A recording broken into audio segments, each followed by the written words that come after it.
Did Buckingham Palace or Prince William set a trap for Prince Harry and Meghan Markle, and were they gullible enough to fall into it? Again, I have to be careful what I say, but that I won't be able to show, my children my homeland. It's almost tragic how funny it's become. Meghan and Harry, the glamorous duo who once promised to modernize the crown, have somehow turned their royal fairy tale into a reality show no one asked for. It is such a pleasure to be here in my new home of the UK. What? They claim they wanted to escape the spotlight and find privacy, yet somehow they've done more interviews, documentaries, and podcasts than any royal still serving the crown. When you have been lied about for a series of years, how hurtful that is. Meghan is willing to show pictures of her kids. I think it just depends on how many zeros are at the end of the check. Apparently, privacy in their world means turning every grievance into content and every secret into a revenue stream. Meghan stepped into the royal family like she was about to rewrite history, only to discover that Buckingham Palace doesn't bend for Netflix contracts or celebrity sponsors. Meghan views those two children as commercial assets, which is gross and awful. Meghan needs content. It's really quite sad. And Harry, once the cheeky, beloved Prince of Britain, now feels more like a supporting character in his own story, trading his crown for California smoothies and talk show appearances. Prince William has had enough of Prince Harry's ludicrous claims. The irony couldn't be louder. They said they left to protect Archie and Lilibet from the pressures of royal life, yet they've pushed them into the spotlight whenever it fit the storyline. Their entire brand now rests on portraying the palace as cruel and outdated, while still chasing the titles and recognition they claim to reject. Prince William will strip his exiled brother Prince Harry's children of their HRH titles when he becomes king. But apparently for me, that doesn't matter. It's like smashing a window and then politely asking to come in for tea. The contradictions never seem to stop. One day, Meghan breaks down over the cruelty of royal life, and the next, she's gliding through galas, draped in couture, smiling as a global humanitarian. But if she hasn't had the children herself, or Harry hadn't been involved, then they can't be in the royal line. They have to have royal blood, those little ones. Without that, there's no chance of them becoming a member of the royal family. Harry claims he's protecting his family's dignity, yet every personal secret ends up in another tell-all. Another headline, another paycheck. For years, Buckingham Palace stayed silent, letting the spectacle play out. But that silence has finally cracked, and what they've decided to reveal about Archie and Lilibet cuts deeper than any scripted interview could. And believe me, what follows hits even harder. To understand why Buckingham Palace's decision feels so brutal, you need to look back more than 100 years to a time when royals didn't answer to tabloids or talk shows. In 1917, King George V issued the letters patent, a royal decree that still dictates exactly who may call themselves prince or princess. It wasn't meant to humiliate Harry's children, it was designed to protect the monarchy from favoritism and opportunists trying to slip into the bloodline. The rules are simple: royal lineage, official birth within crown jurisdiction, and baptism recognized by the Church of England. No Hollywood loopholes, no "we're living our truth in Montecito" exceptions. That document has kept the monarchy's foundation solid for generations. But here's the clash. Meghan and Harry treated titles like points in a PR game, believing enough interviews and documentaries could rewrite royal law. The palace doesn't trade in vibes, it trades in centuries of precedent. Meghan just wants to be an Instagram influencer. That has always been her level, always been her drive. Once everything else has been dried up, the kids are next. The kids were always on the docket to be part of the image selling and everything. Those old papers matter more than any emotional speech. And the reason the palace stays cold isn't spite, it's survival. Because once those rules bend, the floodgates open, and every influencer or distant relative could crown their child a royal. That's not monarchy, that's chaos. Love them or hate them, one thing about the royals never changes. They live and breathe tradition. Meghan and Harry believe their celebrity power could bend those old rules, but Buckingham Palace doesn't rewrite history for anyone. It reminded them of a harsh truth. Royalty isn't a brand you can remodel or market. It's a system built on order, not popularity. And it doesn't care about California mansions, podcast deals, or polished interviews. And for Archie and Lilibet, that same system just locked its gates. Was the palace protecting tradition or quietly punishing the Sussexes for walking away? Archie's birth in 2019 should have been a fairy tale moment, A royal baby welcomed into history, celebrated by crowds, and splashed across every front page in Britain. But what should have been pure joy turned into one of the strangest scandals the monarchy has ever faced. At first, everything looked textbook perfect. The palace issued the announcement, Meghan and Harry smiled for the cameras, and the world rejoiced. Then came the twist no one expected. Archie's birth certificate was quietly altered, Meghan's full name vanished, replaced with the distant and regal title, Her Royal Highness, the Duchess of Sussex. No explanation, no precedent. Not even Diana or Kate had their names removed. In this case, about whether you think the birth was real, whether you think there was a surrogate, whether you think Meghan was wearing a moon bump, the fact is, Harry and Meghan lied. Buckingham Palace lied on their behalf. There was a complete cover-up over the birth of Prince Archie. Theories exploded overnight. Was this Meghan's choice, the palace's command, or a calculated move to redefine Archie's royal standing? That single change cracked open a Pandora's box of speculation. Maybe the palace was creating distance. Maybe Meghan was trying to erase her old identity. Either way, it wasn't a clerical slip, it was a signal. And that signal whispered something cold. Archie's place in the royal order might not be as secure as the world believed. Every royal baby before Archie followed the same tradition. Each birth carefully documented, each detail aligned with royal custom.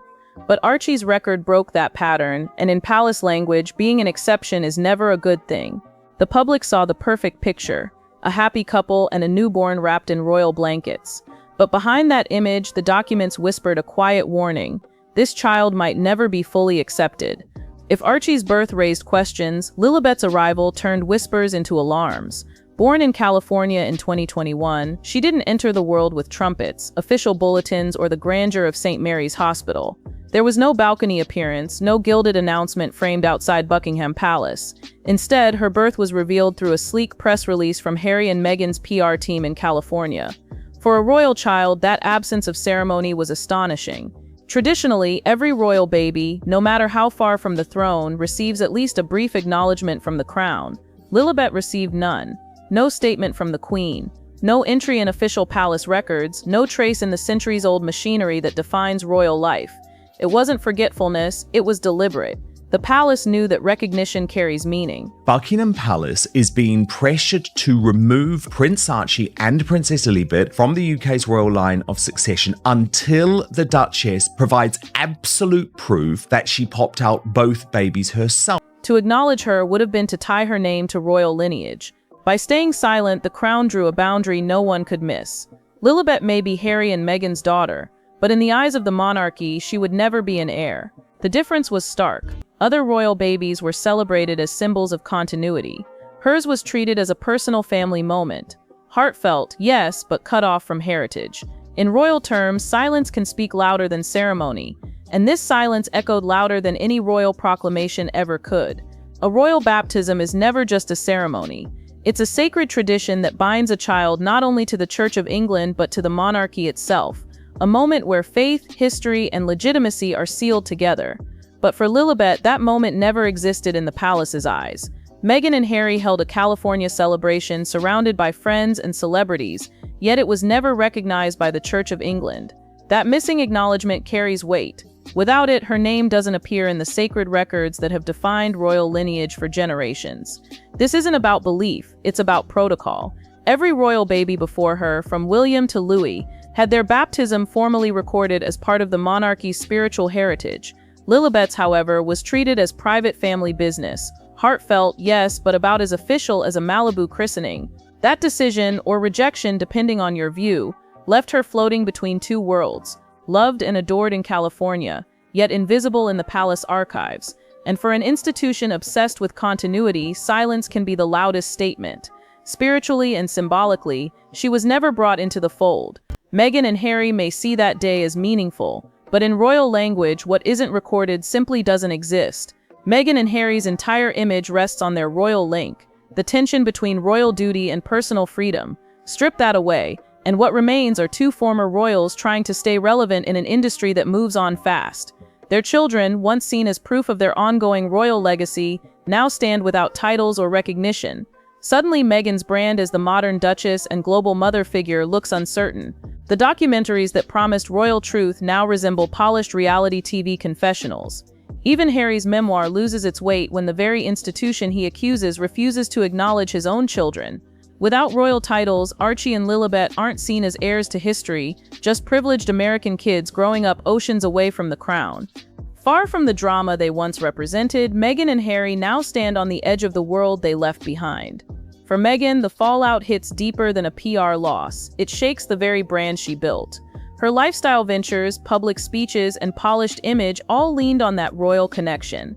But with her children excluded from the monarchy's lineage, that foundation has cracked. She's no longer seen alongside Diana or Kate. Her story has shifted from royal reinvention to quiet rejection. The palace didn't just take away a title, it stripped away the credibility her global image stood on. What was once power now looks like desperation. Two outsiders clinging to relevance in a world where perception is everything. When the crown withdraws its recognition, the illusion of royalty collapses fast. For Harry, this wasn't just a matter of royal policy, it was heartbreak written into history. Behind closed doors, he reportedly begged the palace to reconsider, pleading for his children to hold their rightful place in the royal record, but every attempt was met with the same cold response. Rules decide legacy, not emotion. For a man who grew up under constant scrutiny and tragedy, this was more than rejection. It was a loss of continuity, a break in the bloodline he spent his life trying to protect. Friends describe a man torn between anger and helplessness, watching the gates of history close on Archie and Lilibet while the world debated if they ever belonged. In Harry's eyes, this wasn't about paperwork.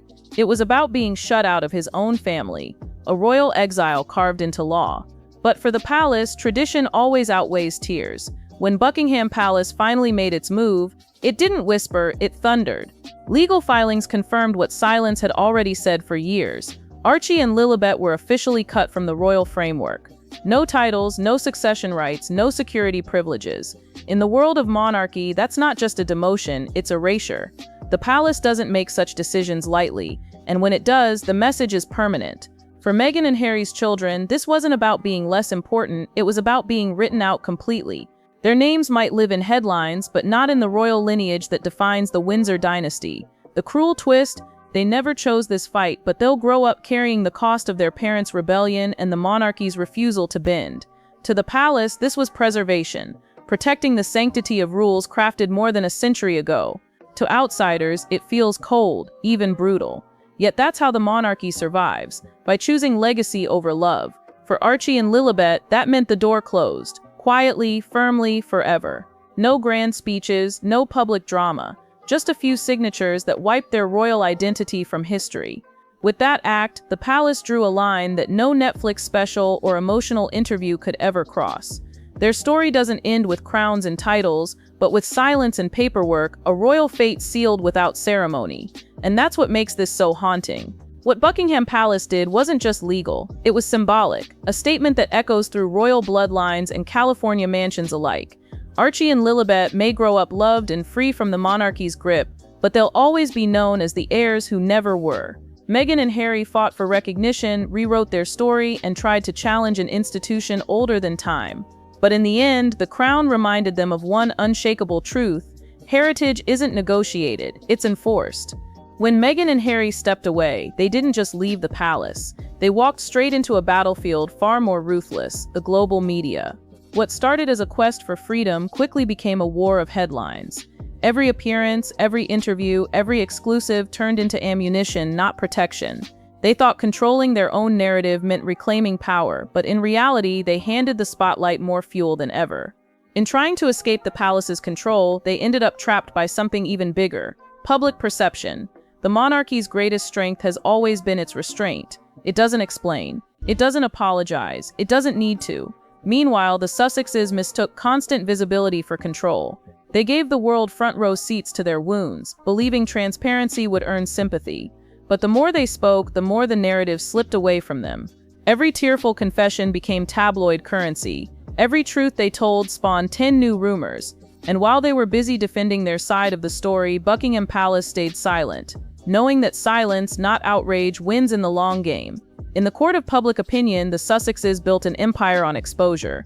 But exposure is a double-edged sword. The documentaries, the memoir, the endless interviews, all designed to reclaim their image, only reinforce the monarchy's timeless mystique. The more they tried to humanize themselves, the more untouchable the crown appeared. And while they turned emotion into entertainment, the palace turned patience into dominance. By the time the world realized what was happening, it was too late. Meghan and Harry's strategy of openness had backfired spectacularly. Instead of rewriting their legacy, they became trapped inside it, forever the couple at odds with the crown. What they saw as vulnerability, the public began to read as performance. And the monarchy, it didn't have to lift a finger. It let time do the work. In the end, Meghan and Harry may have won the spotlight, but the palace kept what truly mattered: authority. The institution's silence became the sharpest response of all, echoing louder than any interview could.